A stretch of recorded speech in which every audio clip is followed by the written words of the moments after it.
Look at these 5 scripts: Latin, Greek, Cyrillic, Arabic, Hebrew.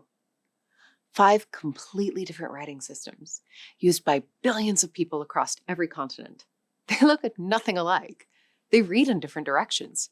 They sound different, feel different, work differently. They all came from the same place: a small coastal strip on the eastern Mediterranean, modern-day Lebanon, roughly the size of Wales. No army, no empire, no ambition to conquer anyone. A civilization of traders who needed a faster way to write receipts. Their alphabet was influenced by Egyptian hieroglyphics, thousands of symbols that took years to master and reduced them to 22 letters. Just sounds, no pictures, no meaning built into the shape.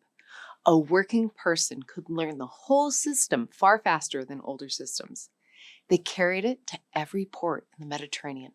Neighbors borrowed it. Conquerors adopted it. Empires rose and fell and used it for their administration on the way down. And then Phoenicia itself was conquered, absorbed, and forgotten. Its cities buried, its literature almost entirely lost. Every empire that swallowed Phoenicia is gone. The alphabet survived all of them. And you are reading it right now. Welcome to the Airlearn Language Show.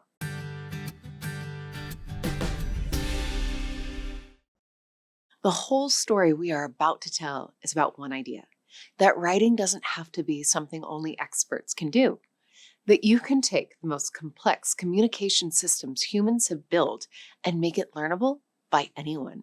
That democratizing language changes everything. That is still the idea. And if there is a language you have been wanting to get into, Airlearn is built around exactly that, making it actually learnable, not just theoretically possible. Give it a go. Link is in the description. Here's the story of the invention that made all of it possible. To understand what the Phoenicians did, you have to understand what writing looked like before them. Egyptian hieroglyphics had been in use for over 2,000 years by the time Phoenicia emerged. They were extraordinary, sophisticated, beautiful, capable of expressing complex ideas with remarkable precision. They were also nearly impossible to learn. A full command of hieroglyphics required knowing hundreds of symbols, each of which could function as a picture, a sound, or a grammatical marker, depending on context.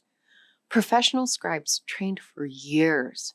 Literacy was not a general skill.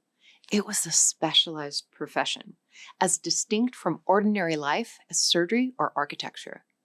Mesopotamian cuneiform, used across ancient Iraq and Persia, had a similar problem. It began as pictographic, small pictures pressed into clay tablets, and evolved into hundreds of abstract wood-shaped marks. Learning it required formal apprenticeship. The people who could read and write were a closed guild. Knowledge passed through them, was filtered by them, and in many cases was deliberately kept from the general public. In China, a writing system was developing that would eventually require mastering thousands of characters, each one a unique combination of strokes carrying its own meaning.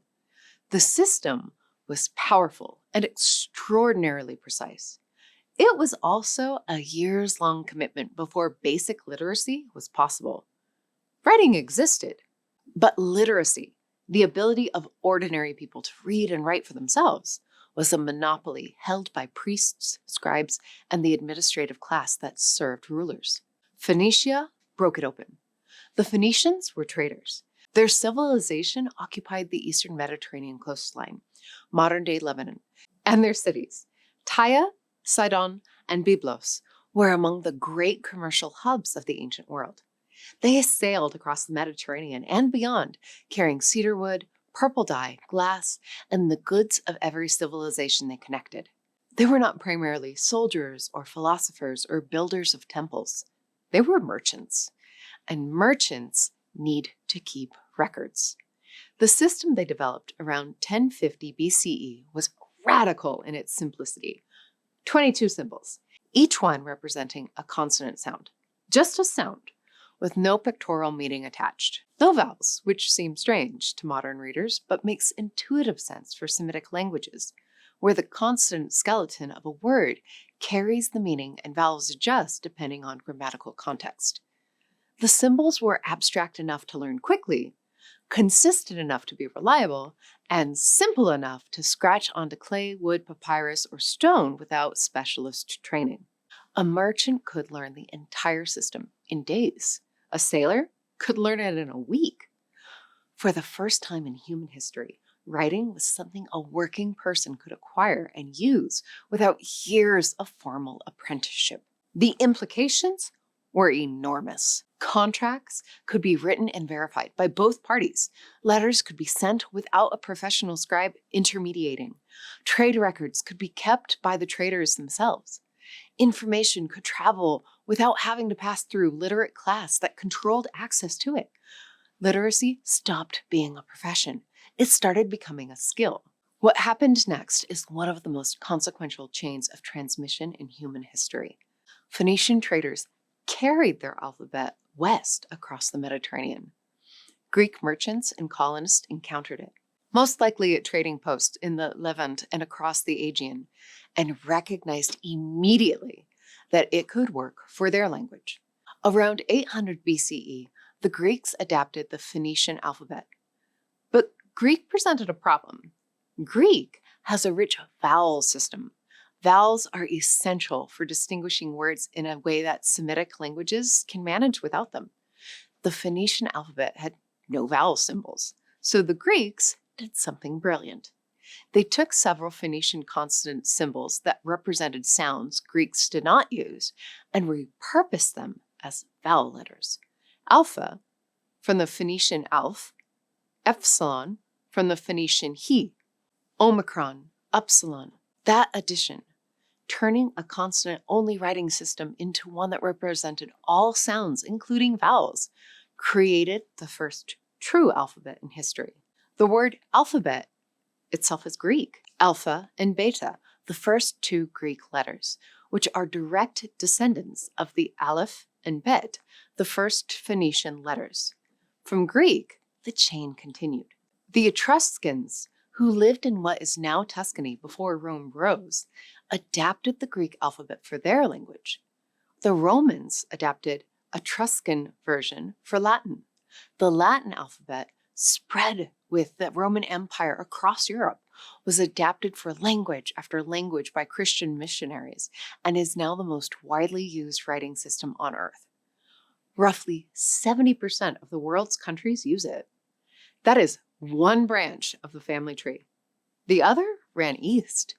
Phoenician also gave rise to the Aramaic, the international language of the ancient Near East, the language that Assyrian and Persian emperors used for imperial administration, the language that Jesus likely spoke in daily life. From Aramaic came Hebrew script, Arabic script, and a chain of scripts that branched across Central and South Asia.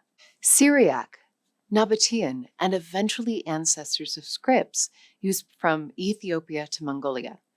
Every major writing system in use today, Latin, Greek, Cyrillic, Arabic, Hebrew, and the South Asian scripts descended from Aramic's eastern branches, traces back to Phoenicia. The only major exception is the writing systems of East Asia. Every other script you are likely to encounter in a lifetime of reading came from those 22 consonant symbols scratched out by traders on the Lebanese coast. Phoenicia never built an empire. It never conquered territory, never imposed its writing on anyone, never had the military ambition that the civilizations around it, Egypt, Assyria, Babylon, Persia, displayed as a matter of course. The alphabet spread because it was useful. Traders needed it and took it with them. Neighbors saw it and borrowed it. Conquerors absorbed it and used it for their own administration. The Assyrians conquered Phoenicia and started keeping imperial records in Aramaic, a language written in a Phoenician-descended script. The Persians, who conquered the Assyrians, did the same. Alexander the Great spread Greek, which had descended from Phoenician, across the known world. Rome built its empire with the Latin alphabet, which had descended from Greek from Phoenician. Every power that conquered Phoenicia ended up using what Phoenicia had made. The conquered civilization's most important invention outlasted every army that marched through its cities. The Phoenician cities themselves, Tyre, Sidon, Byblos, still exist. Byblos gave word to the word Bible. The Greeks brought their papyrus there and named the writing material after the city, and the name transferred eventually to the book itself. The physical places survived, but almost nothing of Phoenician literature did. Their records were kept on perishable materials. Their cities were built over. We know more about their alphabet than about almost anything they ever wrote with it. We have inherited the tool and lost the hand that made it. The real revolution of the Phoenician alphabet was not that it was simpler than what came before. It was what that simplicity made possible. When writing required years of specialized training, only certain people wrote. That meant only certain people's ideas were recorded, preserved, and passed forward. The priests wrote about religion. The scribes wrote about administration. The court historians wrote about kings. Everyone else's lives, thoughts, and words vanished. When writing became learnable in days, ordinary people started leaving records. Letters, contracts, graffiti, satire, love poems scratched onto pottery. Personal correspondence that was never meant for anyone but the person receiving it. The written record of human experience suddenly included people who had never appeared in it before. The printing press is rightly celebrated for democratizing the distribution of written knowledge. But the alphabet democratized the production of it 3,000 years earlier. Without the alphabet, Gutenberg's press would have had nothing to print that most people could read. Every book ever written in a language that uses Latin, Greek, Cyrillic, Arabic, or Hebrew script, every email, every text, every search query typed into a browser today, all of it runs on that infrastructure that the Phoenician traders built in to count their cargo. Phoenicia never planned to change how humanity communicates. There was no grand vision, no cultural mission, no desire to leave a mark on history. There were ships and cargoes and ports where people spoke different languages and needed a way to keep records that everyone involved could verify. The alphabet was a commercial solution to a commercial problem. It just happened to be the most consequential commercial solution anyone has ever found. The civilization that made it is almost entirely gone. Its literature has not survived. Its language is extinct. We know Phoenician largely through writing systems it generated, through the alphabets that kept adapting it until they became unrecognizable as descendants. Every empire that conquered Phoenicia used its invention and then crumbled. The invention is still here, being used right now by you.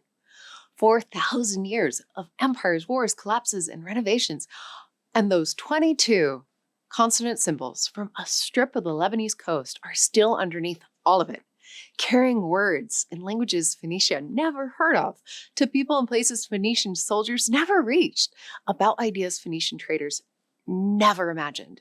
That is what a good enough idea does. It outruns everything that carried it.